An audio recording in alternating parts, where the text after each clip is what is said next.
রাত প্রায় 10টার মতো বেজে গেছে আর আমাদের ক্রেভিংস হয়েছে। আমরা এখন চা খেতে যাব, মালাই চা। তো এখানে ভ্যানের জন্য অপেক্ষা করতেছিলাম আর আমার ভয়েসটা একটু অন্যরকম হয়ে গেছে কারণ আমার ঠান্ডা লেগেছে। তো আমার ভাইয়েরা বলতেছে আমাদের গ্রামে একটা ফেমাস মালাই চায়ের দোকান আছে, চলেন ওইখান থেকে চা খাওয়াই নিয়ে আসি। তো এই তো আমরা চা অর্ডার করে ফেলেছি।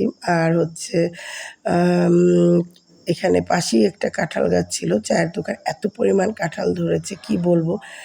আর সবাই মিলে গল্প করতেছিলাম যে চাটা ভালো। আর এটা হচ্ছে আমার মেজো ভাই, ভাইস্তা, আর এটা হচ্ছে আমার মামা নায়ক মামা। তো সবাই চা খেতে, খেতে গল্প করতে, করতে বলতেছিলাম কাঁঠাল গাছের ভিডিওটা আবার নিও তো। অনেক কাঁঠাল ধরেছে। মানে আমি অবাক হয়ে গেছি একদম নিচ থেকে উপর পর্যন্ত।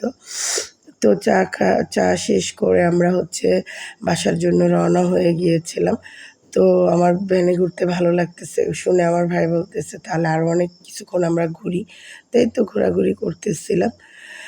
ঘোরাঘুরি করে তারপর বাসায় চলে এসেছিলাম। তো সবাই ভালো থাকো, সুস্থ থাকো, সাবধানে থাকো।